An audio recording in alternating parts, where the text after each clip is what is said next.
never grew up in a family that is in harmony. I'm from a broken home, dysfunctional family. In fact,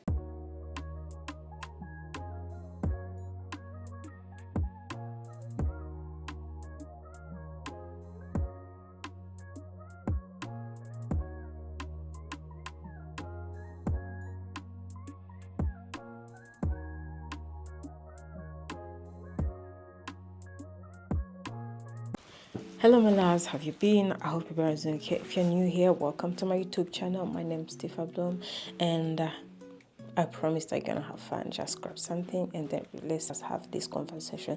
Yes, if I'm being honest, I used to not liking myself that much, and it's because of the environment that I was in. It was because how my family members communicate with me, like my mom, my sisters. They have these specific nicknames that they used to call everybody, and it wasn't something that was cute. It was something that kind of embarrassing, you get. So whenever you make a mistake, they make sure that they're gonna call you that name the whole day, you get. And that actually affected me, and it's not only me. I think it affects kids in general, but because of lack of awareness about mental health, our parents didn't know. Actually, it used to be even like funny for them when they call you those names.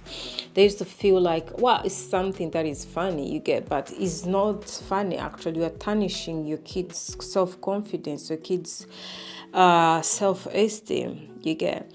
And on top of that, at certain age, I started leaving family members, like on my mom's side, and the experience, it wasn't that really good. Yeah, like most of people, they don't treat you the same way they treat their kids. Yes, you can really feel the vibe when you're there. Like the way they treat you is totally different the way they treat their kids, you get. So and that as well steals something from you as a kid, because when you live in that kind of environment, when you're like, oh, this is not my home, like it's like you feel like you don't belong. So there is a lot of limit you have as a kid. This relative that I lived with is not that well inviting and be like, hey, you don't have as in to feel this way, you belong in, like come over, you have a right to say if you don't like certain things. This home, no, they were like, they were showing you like this is not your home, behave. Yeah, when you live in that kind of environment for a long time, like you shrinking yourself and be dismissive to yourself, it became like a norm.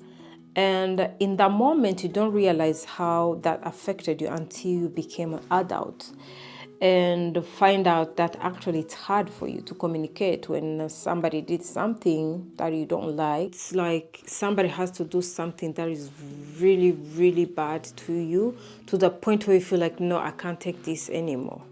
That's when you speak out. But it's not that somebody just gonna do something they don't like and address it right away. No, it have to be something that is big. Basically, you have much tolerance of disrespect, not because you want to, but because that's how you were conditioned as a kid. You get, because you were in an environment where you're not allowed to express how you feel, when you're not even have a right to speak out about anything or to have an opinion about anything, because first of all, it's not your home. Yes, there is other reasons to that. I never grew up in a family that is in harmony. I'm from a broken home, a very dysfunctional family. In fact, like I grew up in a family that is polygamous. Basically means that your dad had multiple women. So you can imagine that means that he have multiple kids as well. It's not healthy to live in an environment where you don't have a right to question or to have an opinion or to express how you feel. That's when I started shrinking my voice as a kid, but I didn't do it intentionally. It was subconsciously. because of the environment that I was in. And I came to find out these kind of things that I'm talking about right now when I did my inner work. That means healing. Okay, that's when I found out that I have to go back to the roots of everything. Like, I have to go back and dig deep about my childhood until I turn into adult. You get, and I had to sit and do self-reflect, tell myself the truth without sugarcoating anything. It means like I have to sit down and tell myself how I contributed as well in the situation. Yes, that person did this, that person did that. But what have you done as well in that situation? You get, I have to mention their mistakes, but I have to mention mine as well.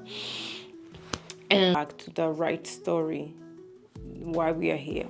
So yeah, the topic today is gonna be how I moved from that person who had low self-esteem to this person that I am today, who is self-obsessed with herself. I love myself with everything that I am today. My insecurities, everything good and bad, I love myself. And if I notice something that I don't like a flaw that I don't like, that I feel like I have to work on, it's not that I beat myself up. I just sit down and reflect and be like, okay, I have this. I don't like this, but how can I fix this? There is one thing that I think it was supposed to be the first thing. Of course, I noticed my patterns. I sat down and do self-reflect and realized that I have some patterns that might be basically contributed to how I feel in that moment. I noticed that I was having like a hard time to say no to somebody. If somebody asked me to do something, deep down I know that I want to do it, I end up saying yes anyway. But after saying yes, I was not happy about the decision that I made. I was feeling like I was feeling guilty about me saying yes. You get, I started feeling comfortable to saying no. If I'm being honest, that was not easy in the beginning. It was hard. It felt wrong. It felt like that I'm doing something wrong, me saying no, because I used to say yes all the time. And now when people asking me service, was like, no, not gonna do it, and I'm not even giving you an explanation. It felt wrong, but I get used to it. Yeah. And yes, that was one. And I noticed that I was very harsh on myself, how I communicated myself. I was harsh on myself because of how I grew up seeing people communicate with me. My parents, my siblings, like none of us were kind to one another. You get, we were basically harsh, yeah, in our communication. Like, you can't understand that somebody made a mistake and be like, okay, I get it. It's okay to make a mistake, but that's when you learn. It was like, you're very stupid. You can't get things done. You like make you feel a less of person. That's how we used to communicate with each other, and that's how I used to communicate with myself. I basically take that and apply it to myself. And me changing that painted a picture of myself at 10 years old, and ask myself if the way I speak to myself, that's the same way I can speak to that younger me who is 10 years old again. And of course, that was not how I would like to speak to her. So I changed the tone. I started speaking with myself with kindness, with sweetness. I was like basically giving myself grace. You get? Yes. I stopped waiting to feel worthy, because I used to feel like me, to be able to feel worthy, I have to look a certain way, I have to earn a certain way, I have to dress a certain way, I have to have a level of education. So I started loving myself from every level that I was at. And I understood that I have to invest in myself to feel worthy. in which way? In every aspect of my life. The way I show up, the way I speak to myself, the way I eat, the way I dress up, the kind of things that I do to myself, the kind of friendship that I allow to have, the kind of relationship partners that I allow to be involved with, and the kind of family members, okay, that I allow myself to hang around with. And that really changed the whole perspective I had about myself. I started choosing everything according to the self version of me that I want to become. And that was mean celebrating myself. That was mean buying nice outfit for myself. That was meaning taking myself on solo dates. That was meaning spending money on myself without waiting for somebody else to do it for me. And if I'm being honest, in the beginning it doesn't feel right when you're doing those kind of things. It's very uncomfortable, honestly. It's very uncomfortable for you to go to the restaurant and sit by yourself and have a meal. It's very uncomfortable for you to say no to your friend or to your family member that get used you saying yes to every single thing they ask you. It's very uncomfortable to deny some access to some of the people you never thought that you will ever live without.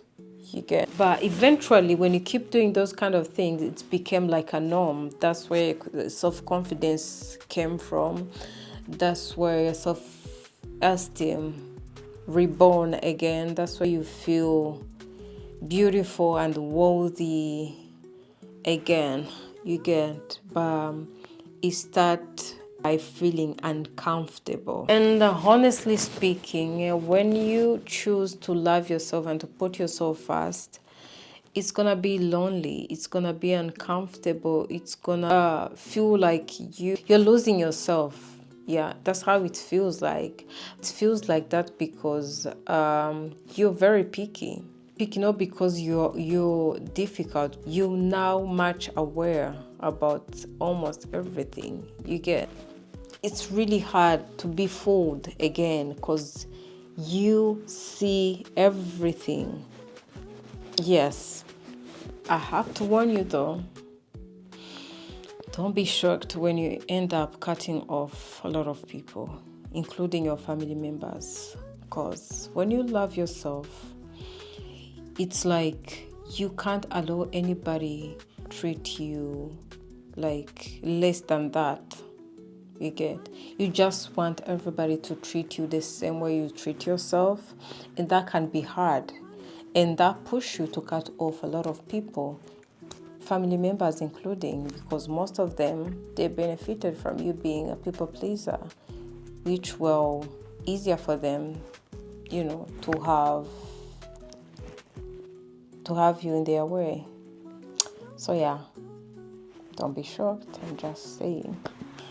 Disclaimer, I'm not full healed, and I feel like there's nothing like that, because as long as we live this life, there is something that you have to heal from again.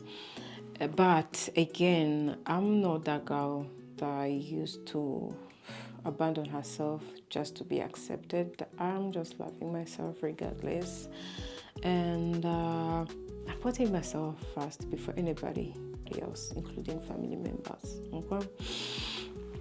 And yeah, guys, that's it for today. And if you enjoyed this, just give it thumbs up, and please don't forget subscribe, and see you next time. See you when you see me, and I hope this is gonna help you, or if you know that somebody would like to hear this, just please forward this to them. And yeah, that's it for today, and see you next time.